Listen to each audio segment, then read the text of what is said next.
If we can get everybody to grab their seat.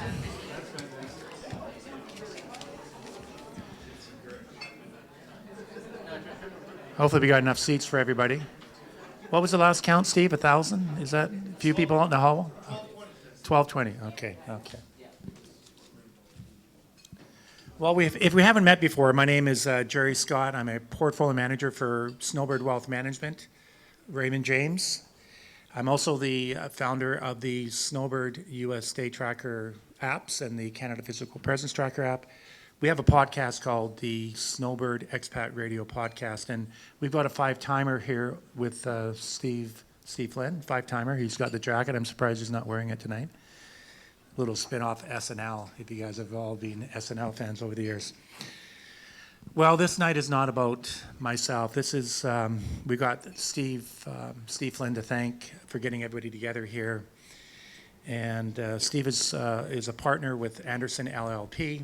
He's a he's an expert when it comes to planning, cross-border planning, and just helping anybody who's working that space of living, investing, and traveling back and forth to the United States.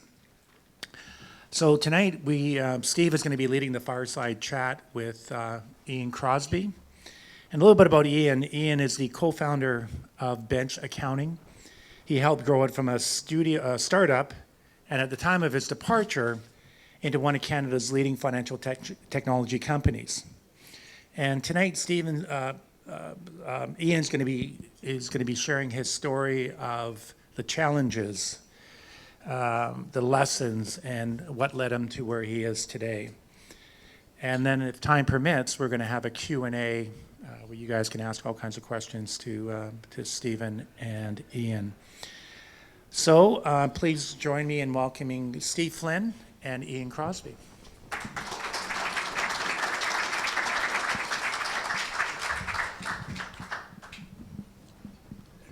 Jerry, thank you very much. I really appreciate you helping us put on this event tonight. Really thank Raymond James for that. I want to thank all of you for attending this evening. We've got, I think, a really interesting guest tonight in Ian Crosby. And Ian and I have known each other for about a year now. And as we chatted, and I reached out to him last week, I said, well, as we're getting ready for this, what are the typical questions? Like, do you have something? He says, oh, I got something. I'll get it to you. And he gets it to me, and I'm reading it this morning, and these are good questions and thoughtful. And I told him, I said, well, they're really good questions, and that may be code for, I'm too busy and too lazy to write my own questions, and that's fair. But Ian admitted, he says, well, you'd be amazed what ChatGPT can do. which as a professional sends yet another chill down my spine as to what's coming, and that is one of my questions. But I appreciate the introduction. Ian, we need to know more about your background. I'm going to let you, take a few minutes and tell us first about Bench, your involvement and your time there. Sure, absolutely. So I'll give a little bit of context on what Bench was. When I started Bench, I was 23. I had this idea. I'd been a bookkeeper in college. I did a few years after university. I worked for Bain & Company. Realized I'm not really compatible with employment, and that I was going to go and start my own company. I just had this idea of, when I was a bookkeeper, when I was a business student, like, how the heck was I these businesses' best option? It's like everyone needs bookkeeping. It's really important to get it right. And people were just hiring like 19-year-olds off the street. Like, what if I did this horribly? Like, how is there not a brand that you can just go to and stick your credit card in, and you're going to get like your trusted standard issue financial statements out the other end, especially for, smaller SMBs, like $1 million, $2 million in revenue that, they can't afford an internal finance function. So that was the original idea. It's just, we're going to build the first brand for this. Didn't know really anything about tech. I actually re-enrolled. I went to U of T comp sci and did a few semesters so I could, learn coding, and I dropped out. So I'm also a comp sci dropout. So I have that, entrepreneurial, street cred. Despite the fact I do have a finance degree from Sauder. So we kicked this thing off, moved down to New York to be part of a tech incubator called Techstars, which taught us sort of the ropes of starting a tech company, raised initial venture capital round, and then realized, well, this thing is starting to take off, wherever we base this business, we're going to be there for the next 10 years, which actually ended up being almost exactly correct. And so where do you want to live? And we were 3 Canadians and a Russian who couldn't get a visa and decided, let's go to Vancouver. So we moved here. My New York investors were very unhappy. They're like, wait, these 23-year-olds we just gave, $2 million to are leaving the country. Like, what's going on? But it ended up, working out pretty well for them. So we came here and built, what became a very fast-growing business and brand, because we realized, we're just going to. No one else wants these small business bookkeeping customers. We're going to focus exclusively on the low end, build our own automation, build our own software, and just figure out, day in, day out, how to build the model that works for this. So over 10 years, we built it to about 40 million US run rate revenue. We'd raised, by the end, about $100 million in venture capital at about 700 people. We were growing quickly, launching additional products. And then we got to this, we'll call this the crossroads, the crucible. We had a very lucrative acquisition offer from a leading neobank in the US. It was about $250 million. This is all public information at this point. The decision was, okay, do we take this acquisition offer, or do we keep going? And my board was very interested in backing me to keep going. And so they put down our Series C sort of funding offer, which ended up not going so well for me, because that's what gave them board control. And then 3 months later, after that round, they decided they were going to hire a professional CEO who was going to take over from the young whippersnapper who's first-time CEO and probably doesn't know what he's doing. And imagine how much better the company could be. And then, fast forward 3 years later, and the company was bankrupt and had just crashed. So that was in the news. It was in the CBC. Very sad story. Actually, I tweeted about it, and then the company got resurrected because my tweet got seen by a acquirer who came in and bought the assets for pennies on the dollar and resurrected the company, which was pretty unexpected. Probably my highest value tweet, I would say. I'm glad that the company was in very dire straits when it got acquired, but at least 200 or 250 people kept their jobs, and it kept going as kind of an ongoing concern. So in that time between when I departed Bench, end of 2021, and the company went belly up, Shopify had been our biggest distribution partner, one of our investors. I built a very good relationship with the senior management team there. So they, when they heard I was leaving, they said, well, what are you doing next? Well, I don't know. I don't really have any plans. This was kind of unforeseen. They said, well, why don't you just come here? So they invited me to join their senior management team, and I went there to run Shopify Financial Services.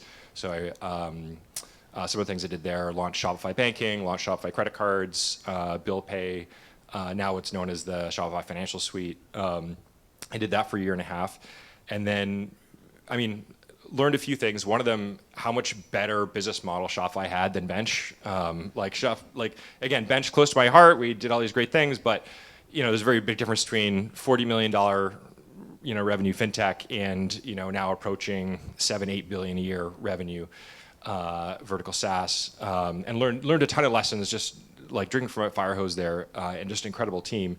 And one of the things that one of the approaches in vertical SaaS is you don't build all your own infrastructure. We didn't build banking down to the bolts. We found an infrastructure provider, and then we built Shopify Banking on top of that. We found an infrastructure provider for credit cards, and we built Shopify Credit Cards on top of that. And we built the interface, and we built the connecting parts that made it feel like one financial suite, but really it's different companies under the hood.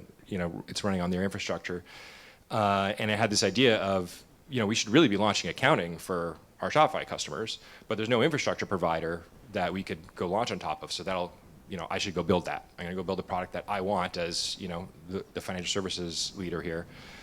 So left Shopify after about a year and a half, and to start a second company called Teal, which that journey ended up being a lot shorter than I anticipated. It went really well, and we had a great acquisition offer after about 16 months, and I said, let me take the other door this time. And that worked out fairly well for me. And actually, 4 months after that acquisition is when Bench went bankrupt. So I'd actually started and sold another company in between here and then, which was a very sort of bizarre experience. And then that I had a 1-year contract after the acquisition. It was to a company called Mercury in the U.S., which is actually a competitor of the company that offered to buy my first business, bought my second business, and I worked there for a year, integrating the companies, and I just finished up there 3 weeks ago. So that sort of brings us to today.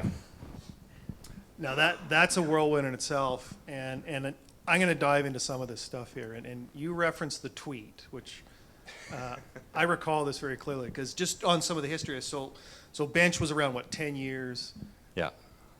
600 employees in Vancouver? Yeah, it was about 700 at the time, yeah. Yeah, and so fairly sizable. And over the holidays last year, and it was right before New Year's, December 29th through something like that, the news comes out on CBC that Bench is just shutting down. And it catches a lot of people by surprise. And you start to, like a lot of us do, I'm in accounting, I've been doing this all my life, I'm really into technology. I met Ian through a gentleman named Gibson Turley, and Gibson worked with you for a long time. Gibson's a good friend of Namir and myself. And so as you start to go down the rabbit hole of what happened and everything else, I find what you called a tweet. I saw it on LinkedIn. Mm-hmm. And this is, here's what really happened. And you start to read this and say, oh, well, this is fascinating. And of course, that gets picked up in the press too. So you lived through this in I guess, 2021, if I remember. Yeah. And as you said, you were no longer with the company. So you go through this high-profile breakup with the board. What are the things you learned from that? Like, what did you take from that you take into the next ventures? Yeah, I would say it really changed my perspective on business. I have much sharper elbows now, I would say. Like when I raise venture capital, I say, just so you know, I'm going to be maniacal about control. I'm always going to have super voting shares. I'm always going to have, on both the board and the shareholder votes as well. And so, only invest if that's what you're fine with, and it should be for obvious reasons. Go read my Twitter if you want to know why. The reality is, like the way I see it, control is the same as economics. If control causes you to have a negative 100% return, it's an economic term.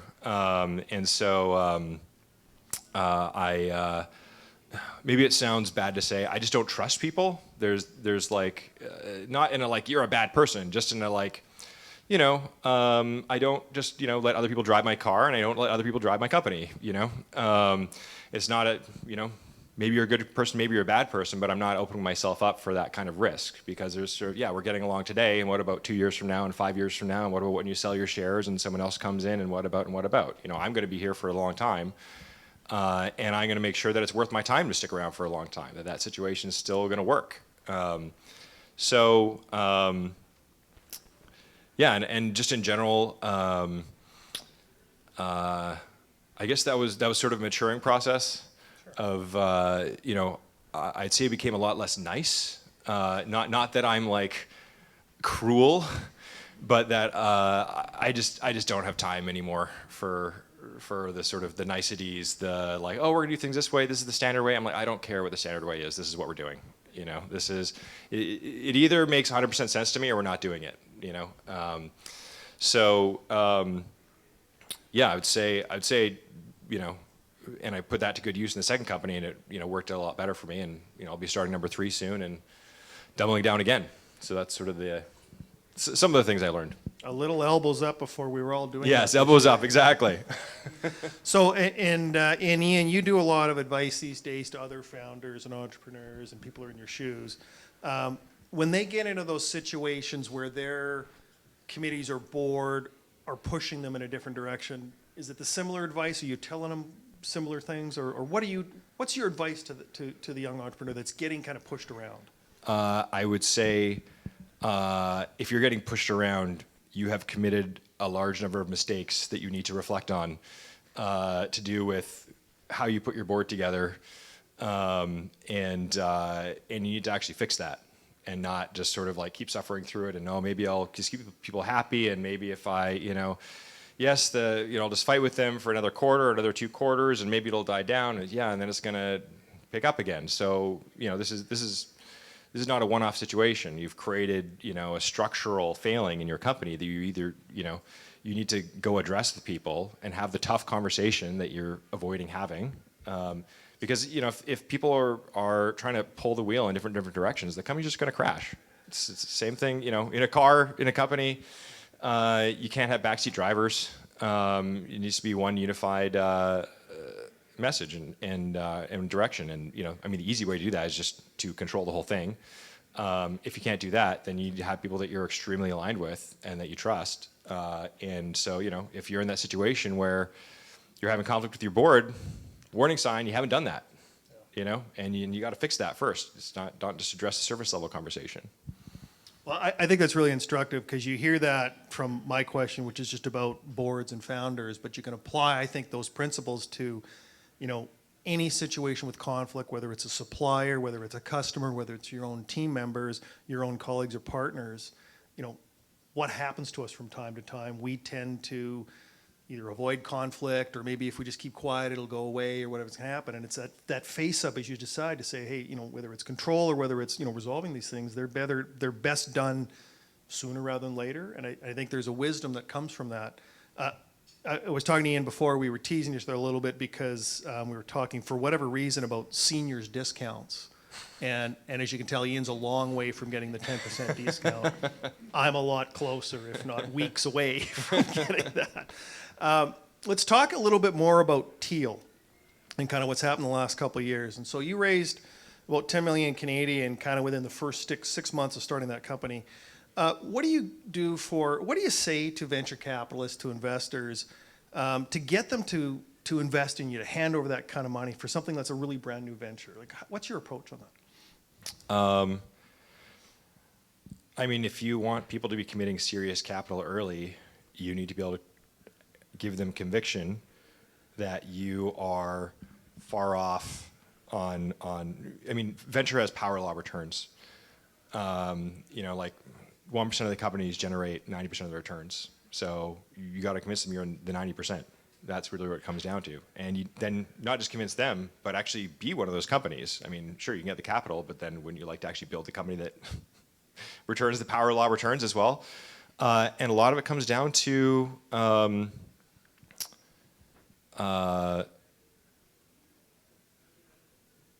being extremely intense about what you're building and being all in and not being a tourist. And so, we had a culture doc at Teal. It was actually the first thing I wrote for Teal. It was about 8 sentences or something. And the theme was winning with boring competence. We're here to win. We're going to do it with boring competence. Here's what these 3 things mean: winning, boring, and competence. And it's actually amazing to me how many startups, like, winning is not the number one thing. It's like, we're going to cause global disruption and whatever. It's like, what does that mean? Like, you're speaking gobbledygook. And they're doing this sort of like pattern matching on, like, they went to like a startup event and everyone was talking a certain way and they're going to like talk like that. And it's like, why are you talking like the 90% of people that aren't going to go anywhere? Like, are you serious about actually doing something here? Is only hire people that are extremely, you're trying to create something from nothing. And trying to make it, do something that no one else in the world has done in your space. It takes something. Actually, something that is becoming more popular now. It's a work ethic called 996. I'm not sure if you've heard of this. It's actually imported from China and becoming very popular in San Francisco now. 996, 99 means 9 a.m. to 9 p.m. and 6 means 6 days a week. So that's what, like, you got 21 and 22-year-olds running around San Francisco going, we're 996 and we're all in. And so, like, when I talk to a venture capitalist, I'm like, yeah, I'm going to start the 1996 company in Vancouver. It's like we're the ones who are actually serious about, like, winning big in a space. And, like, winning big doesn't mean like a $10 million outcome. It means like a 10-figure outcome or more.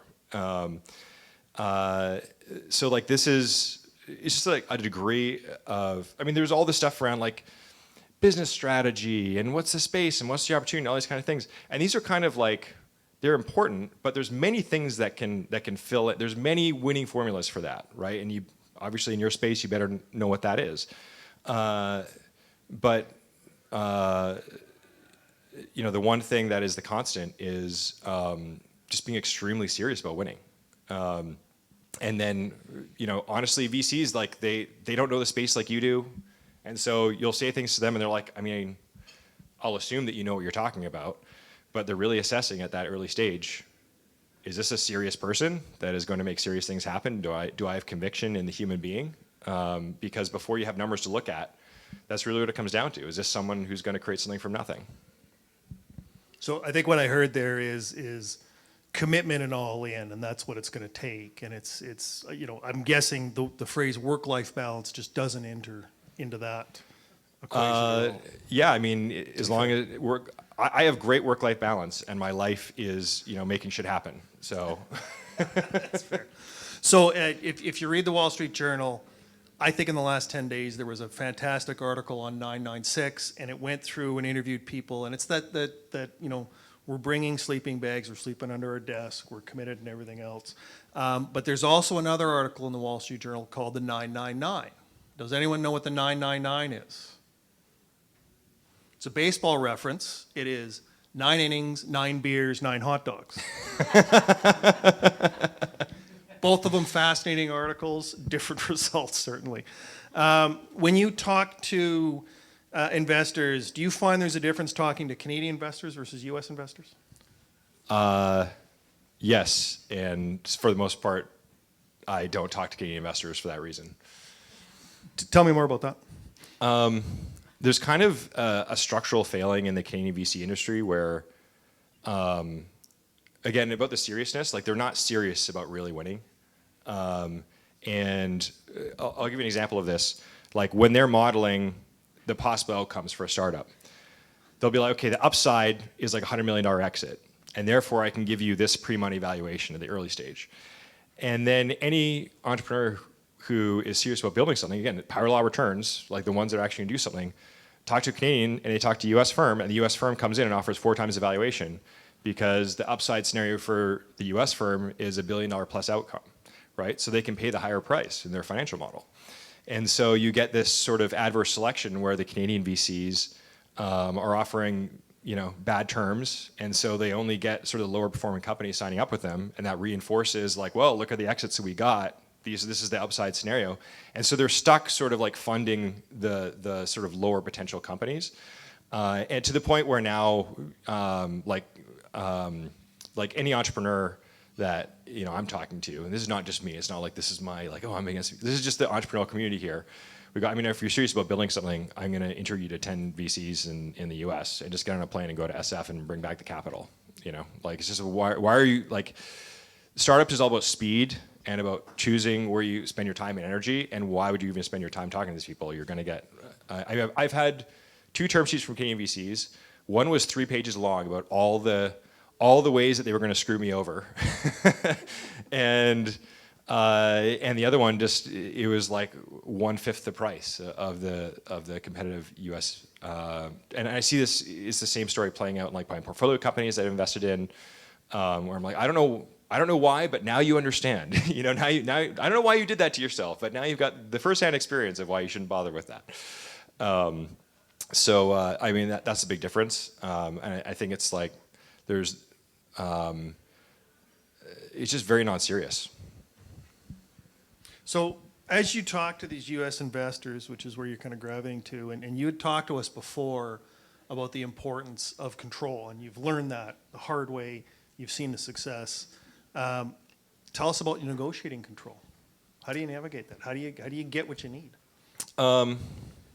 It's funny because I've actually I put out another tweet this week, which was, or maybe last week, which was, okay, now with Mercury, time to work on something new, and I had like 6 US VC funds get up in my Twitter DMs and go, what is it? Can I fund you?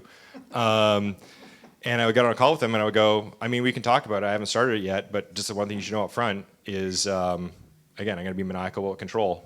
So we shouldn't even be having this conversation if you're not open to that. And they all said, actually, the best companies we've all funded, that's the founder's demand. So it's actually becoming a green flag.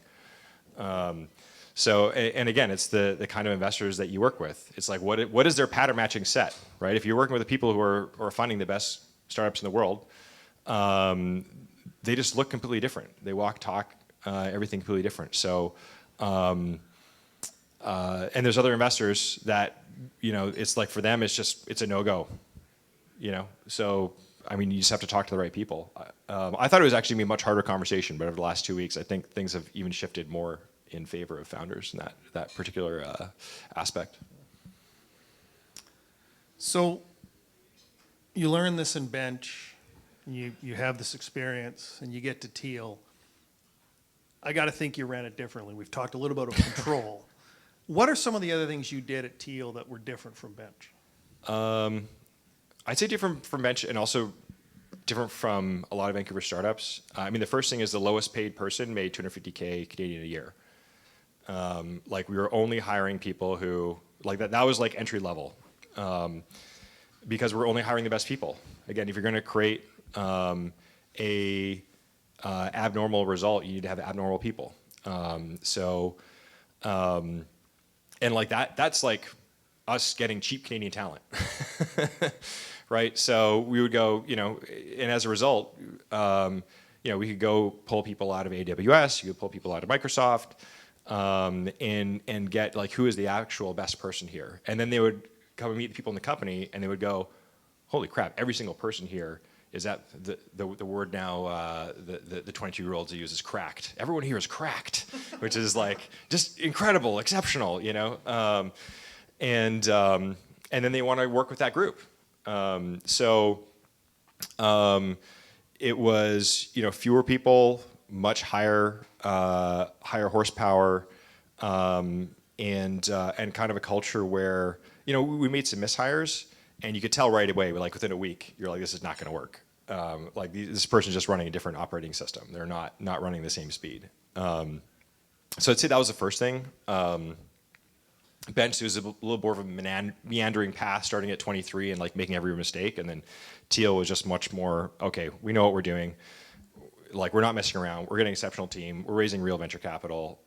We're talking to. I mean, we were talking to enterprise customers before we even built the product, right? We're going like, okay, how can we have 10 million in revenue in a year, and then like $100 million the next year, and just planning on a path to make that happen. Just much more ambition from the beginning.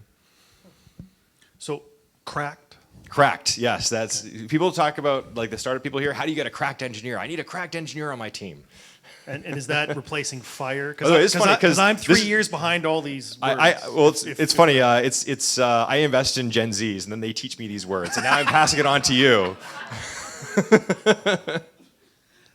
I understand about half of the vocabulary at this point. It'll take me 2 years, and then that'll be out, and there'll be something else to come in to use that. So you hinted at something here, and there's another company coming.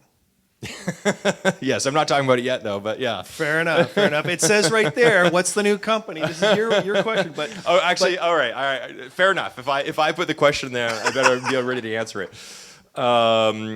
So AI is getting to the point where a lot of people are building like AI chatbots to make people more efficient.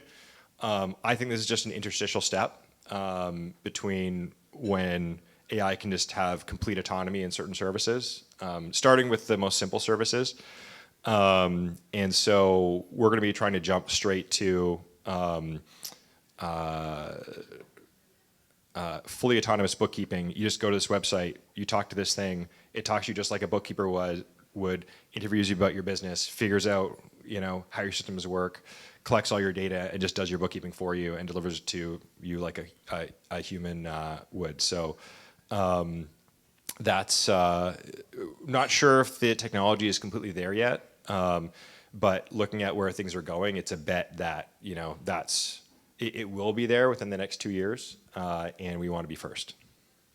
So that's interesting. You kind of roll into that because it is the only question I dropped in here that isn't ChatGPT. We talked about finance and accounting and AI and where you see it going, and what I hear you saying is, the pace is rapid, it's going to change quickly, but the idea would be that it would just be that much more intuitive, and you'd kind of, I guess, drop kind of the middle person of the connection, and that it would just be something where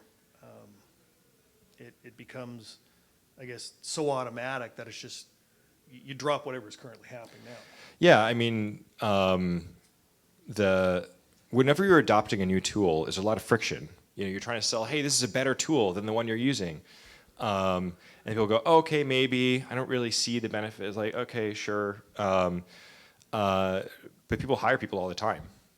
You know, that's not something you have to learn. So, you know, the bet is people would rather just talk to something that's like, oh, it's just doing it. Yeah. You know, rather than like, oh, and now I got to learn how to use this for the next 45 minutes. I mean, honestly, it's a very similar strategy to what we did at Bench. Like, instead of selling software, we just said, we're just going to do it for you. And it's a much easier sell. You can sell it to a small business in 30 minutes, and they go, okay, great. Rather than trying to convince them and like teach them how to do bookkeeping. So, Yeah. Okay. So, finance background. yeah, finance degree. And if you look around the room, there's a lot of professionals in here. And I'm going to ask you to, if you can, reassure or convince the people in this room that AI is not taking their job. And I've got my own answer on this. I mean, I joked at the start about ChatGPT and shiver up my spine. I'm actually incredibly excited about what we're seeing and some of the research tools and how tax preparation software is going to work and how that process is going to be so much easier. And I tell my team, I say, you know, your role here is going to be just as, if not more important, because you're still going to get an output, and someone's got to be able to step back and say, sure, it may have asked the question, but did we ask the right question, or did we think about other ways? And we've got an incredible amount of experience in this room to still, you know, contribute and be valuable. Now, you may come back and say, no, Steve, you're wrong, and that's fine. But I guess my question is, how can accountants, finance, tax, lawyers, how can they use this going forward? Like, where do you see their role in this? And I'll preface this with like, I can kind of see like, my predictions get worse and worse the farther out they go, obviously, right? Like, no one knows what's going to happen in 3 years. It's like 3 years ago, ChatGPT wasn't even invented, right? So, but a couple of themes I'm seeing. One is it makes the best people better. So it's not about replacing people necessarily. It's about, you know, you need fewer people. You still need people, but, you know, instead of having a team of 6, you keep the best 3, and each of them is, you know, 200% as effective. And you just have a much more concentrated team. So like we're seeing this in, like in the startups that I'm investing in, they have a lot fewer engineers than they used to. There's not like they have no engineers. It's just like, oh, I just asked the AI because it can't do it on its own. Even the company that I'm talking about, like we're talking about just the very simplest, lowest end services, and it's going to take, you know, tens of millions of dollars of R&D to figure out how to get that to work. We're not talking about like, you know, automating much more complex roles. You know, these developers can now be 2 or 3 times as effective. There's a tool now called Claude Code, and that's what I use to program. And you, instead of coding, you tell it, okay, this is exactly what I want you to code.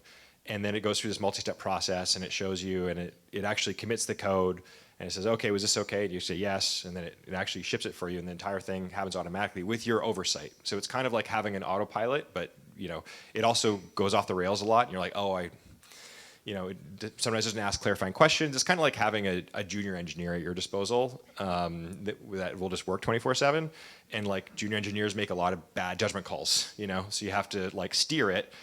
But, you know, you can spin up as many things as you want. So if you're willing to supervise, you know, 3 junior engineers simultaneously coding, you can just do that. You can have like 3 monitors and the thing is just going and it's coding and it's telling you its reasoning as it's working through each problem. And it's a completely different, it kind of feels like science fiction, but it's going on right in front of your face. But yeah, that to say, it seems like it amplifies the best people rather than replacing them. Fantastic. I've got one more question, and what I was hoping people would be comfortable doing is think of your questions. We've got some time. We wanted to allow time for your questions out there. My last question for you is, really it's two-part. One, you've done some of your own investing now. Tell us a bit about what you invest in and really what you look for as you're investing. Yeah, I mean, I'll give an example of an investment that I made over the last week. One of my other investments said, "Hey, you should meet my friend. He's another cracked founder." I was like, "Okay, great." We went for coffee. He told me what he was working on. It was ads being injected into AI chat. This kid he started his first marketing agency when he was 18. By 22, was doing $5 million in revenue. You know, he hired a CEO to run that, and he's like, "Okay, but I see a much bigger opportunity." Goes and pitches advertisers. You know these advertisers because he's built his marketing agency. Gets $500 million in commitments for his new ad network that's going to be, injecting ads into AI chat.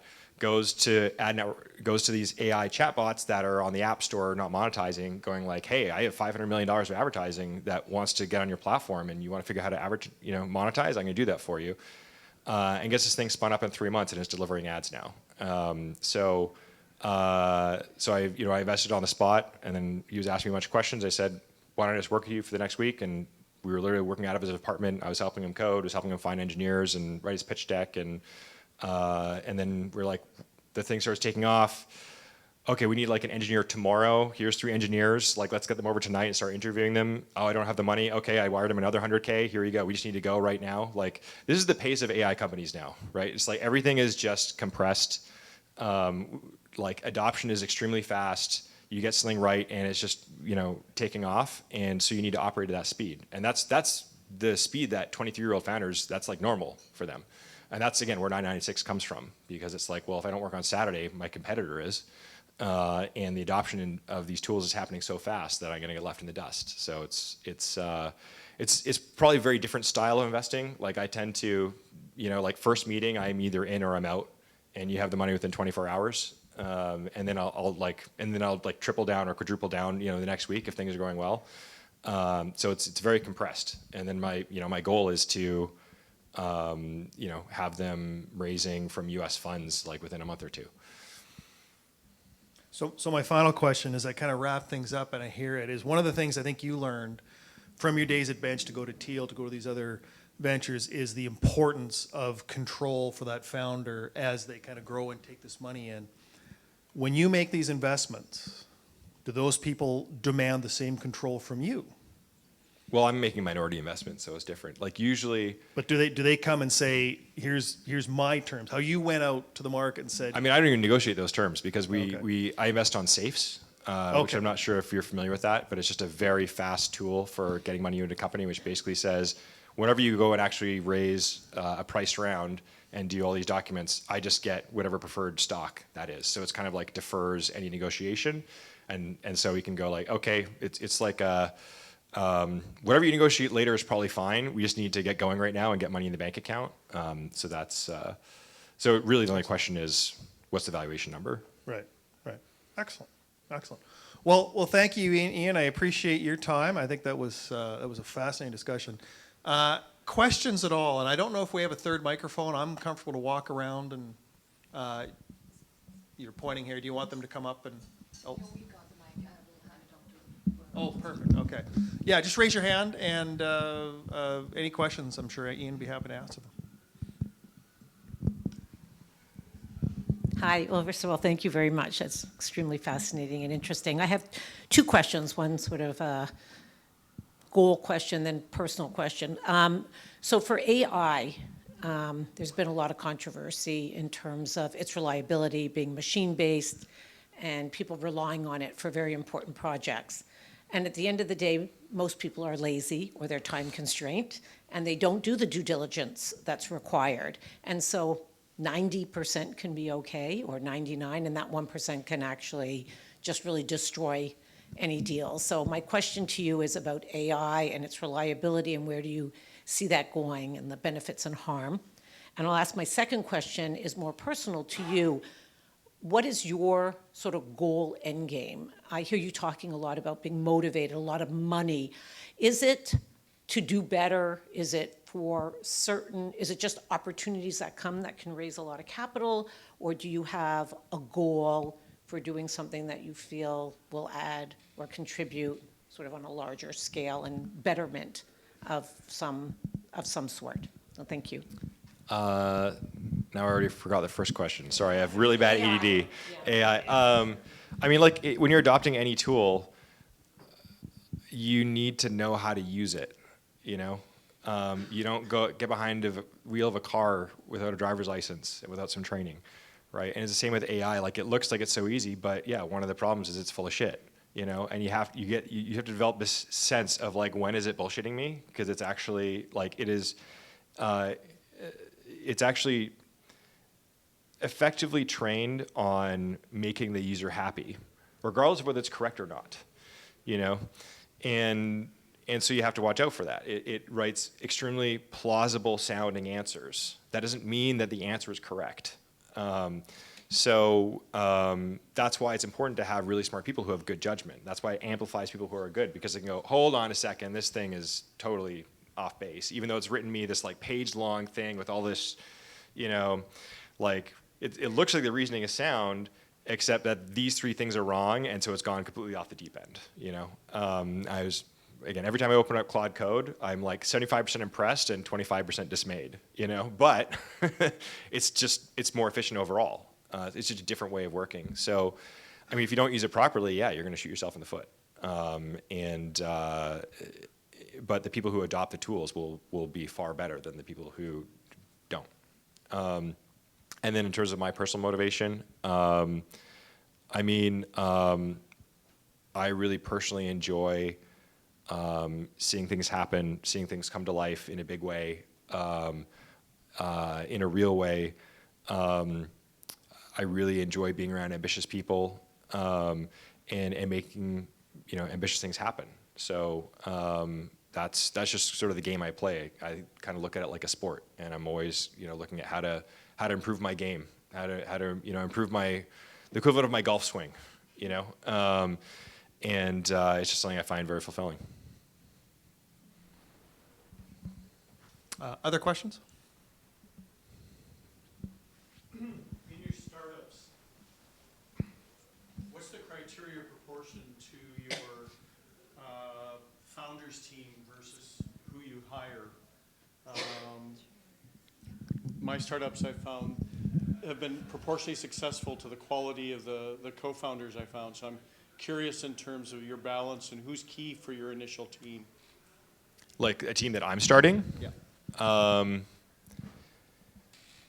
I tend to not have co-founders because it also gives me less control.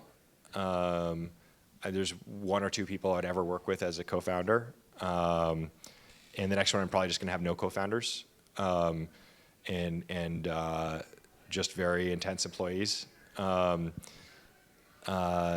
Because I know when someone gets a co-founder title, they start thinking that whatever idea in their head needs to like get equally listened to, regardless of whether they know what they're talking about or not. Like it becomes a very emotional thing, where, you know, an employee is more inclined to go like, okay, you're the boss.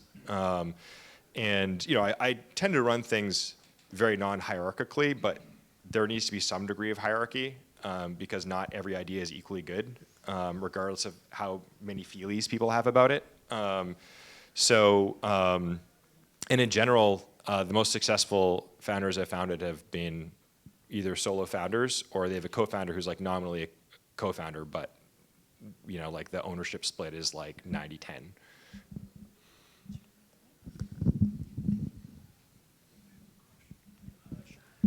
Hi. My question is this. Do you ever see AI getting any credibility? And the reason I say that is that you do your internet search, it pops up with AI, and then if you don't like that answer, you pop down to the next one. If you don't like that answer, you keep popping down to the next. So is there ever going to be a credibility index that'll come up? You could say that the information coming out of there is valid? Understand where I come from. I come from a company that's been working for 90 years now and have seen a few trials and tribulations at our time. And we look at this as an opportunity. We're just trying to figure out how to make it work. And like everyone else probably in the room, you go and you dive into the thing, and it's like this is a load of poop, and Yeah, totally. and I'll start all over. And the other thing is that I can look at a person and say, I think you're lying, and I can't do that with AI. So where do we get the credibility? Well, the first thing is, like particularly with Google, you have to understand that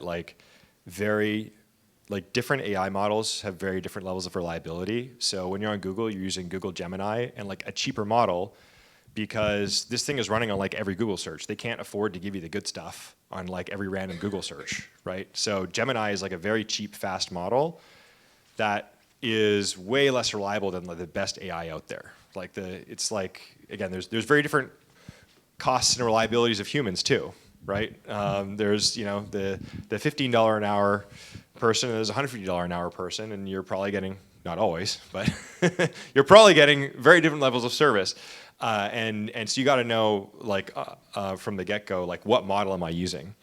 One of the big problems that GPT-5 just had, this most recent model that came out from OpenAI, is that it could go in smart mode or dumb mode, and it would auto-select based on the question, but it wouldn't necessarily tell you which it was using. And so, a bunch of people that were used to using like the smarter version of ChatGPT would ask questions. They're like, the quality's gone down. And it's like, well, no, it's actually they're trying to save costs by routing questions to like this cheaper, faster AI that's a lot dumber. And then they had to backtrack, and now you can select, do you want, what they call thinking mode, i.e. the other one is not thinking at all. It's just not using its brain, So like that's the first thing is know your model, know who you're talking to, just like with a person. And then, and the second thing is you always have to double check, even then, right? You have to assume that it's going to be 10% wrong all the time. And, is it faster for me to sort out which 10% is wrong, or is it faster for me to just do this myself? This is kind of part of the skill of using AI. And now the models are getting better and better, right? Like GPT-5 thinking mode is very intelligent. It will go through multi-step thinking. It will think for 3 minutes and actually go through like multi-step reasoning. It recently won gold in some kind of international math competition at like doing higher level PhD math, beating out like 95% of humans, right? So still got 5% wrong, right? But the things it can do are pretty incredible. So you got to view it more as a thought partner. Like if you had like a brilliant but like eccentric and sometimes way out there like thought partner, or you're like, what are you talking about? But oh wow, that's a really good idea. Oh wow, this is really good stuff. Wait, what are you talking about? Like, what are you doing right now? Like, are you paying attention? So you kind of have to be engaged in that conversation with it. So, cracked. And dumb mode. Love it. I can't wait to use that. A couple more questions. Yeah, right over here. Sure. Ian, when you, I'm not going to talk about Stevens 999. I get it. I understand it. But the 996, do you find this is more generational?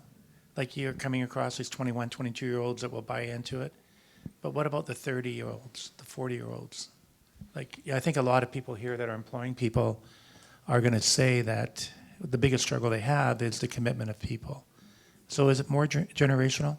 I'd say it's funny. I was actually asking one of my founders this week, and his answer was 10% of Gen Z work far harder than any millennials ever did. 40% are the same, and 50% are worse. So now if you care about power laws, you're like, oh, great, that 10% is great. That's all I care about anyway. But yeah, like most people, they hear 996, and like if you Google it, it's 10 articles about how toxic it is and how could you possibly ask people to work hard and everything. And it's like, oh yeah, these are non-996 journalists like writing these opinions, obviously. But it's, so I'd say, yeah, it's partially generational, but I'm even seeing like the people in their 30s going like, I'm tired of like my adult daycare employer. Like I would like to actually like do something hard and worth doing and work extremely hard on it. So it's, but yeah, it's definitely like picking up a certain amount of steam and cultural cachet with Gen Z founders, particularly. Second thing I'd say is, by the way, 996 is not necessarily literal. Like in China, it's actually literal. Here, it's more like, okay, but like we're going to go to our dentist appointment, you know, like we're not chained to our desks 12 hours a day. It's more about like work comes first, and we're going to plan everything around that. And yeah, it might, you know, but we'll take a meeting at 10 o'clock at night. I was just at a 9 o'clock meeting last night. That's sort of the context there. One or two more questions here. Davis, go ahead. Can you comment on just the talent pool in Vancouver or Canada, or like where is this happening? Is it still, you know, there's sort of some strategic heads in these towns, and all the work's happening in India? Like, what's the sort of story of where this is really happening? Yeah, no, there's great local talent, particularly engineering talent, both coming out of the universities as well as, I mean, in particular, I love to hire people who worked at AWS. Great training, shows people what high standards and hard work looks like. And then, you know, hey, I don't want to work at a big company. There's so much BS there, but I want to do something really important. I'd say like more than half of the engineers that I hire these days are like ex-AWS, working out of the AWS office here downtown. So there's, and these companies bring in people from all over the world as well. There's a lot of very brilliant immigrant talent here.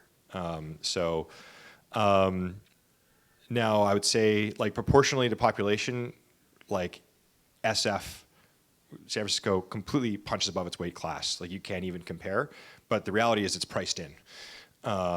Because there's also like even more startups trying to fight over that talent. Whereas here in town, you know, my strategy is to be, I'm just the one building the actual serious startup here in town. So if you're here for whatever reason and here's where you're going to be and you're not going to SF, then, you know, you can have a relative talent to cost advantage by being here. And what about the connection to Asia or other places where there's low-cost engineering? I don't have particular experience with that. I like the companies I've seen do that well are ones where the founder came from that country, so they know who's good. Because it's like anything, right? You're not like, oh, there's a bunch of cheap people over there, let's go hire them. It's like you're not getting great work. But there's great, smart people over there if you know how to find them, if you know, like I just don't know how to navigate that culture. I don't know how to tell who's good, right? If you went to that university and you're part of the network, then yeah, absolutely, it can be a great advantage. Got a question over here. So I wear a lot of hats, and one of them is I teach, and so I'm faculty.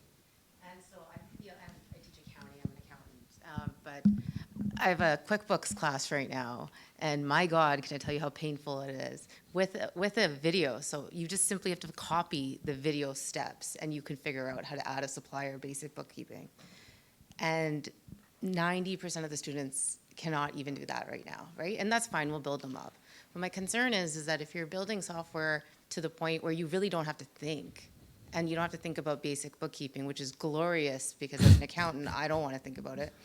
But you know, I feel like then we're going to miss something. So like the next generation just doesn't understand all the heartache of making those T sheets and the, you know, journal entries and whatnot, that when like they're at a position where they need to spot the error, they need to fix all that stuff. Well, they didn't even have that hard work in the background. So that disconnect is such a concern for me because people want to be a manager before they're like a frontline worker. How do you think that we should be teaching this next generation and like even our kids, for example, like, you know, what should we get them to do where it'll actually create a great advantage for them on the technology side, but still not miss this core base that they do need? I mean, I think the first thing is we have to be realistic. I don't know how to farm. You know, I don't feel sad about that. But, you know, all my great-grandparents were farmers. And I'm sure they were like, people don't know how to grow their own food anymore. What if there's, you know, a famine and you got to take care of yourself? And it's like, yeah, I guess I'm screwed, you know. So there's, you know, there's definitely something lost, but I very much, and we're just in a different society now. Technology is different. There's different advantages, different disadvantages. And we're just going to have to come to terms with that. Yeah, I mean, there's going to be things that people don't understand as well at a base level because they never had to do it, and they'll be extremely reliant on the AI, and so the AI better get really freaking good. And, you know, we'll see what things look like. But society is definitely going to change. The skill sets are going to change. It's going to change faster than ever before, and just going to, the reality is there's going to be different trade-offs, right? It's not better or worse, just different. I think we got time for one more question here, Ernest. I think, see the world in the future very similarly as you, which is really an extreme concentration of accumulation of both intellectual and financial capital in 1 or 2%, you know, in a very small subset of society. But that inevitably raises some pretty profound social policy considerations. And I'm just curious, have you ever considered applying sort of your capacity and talent and experience in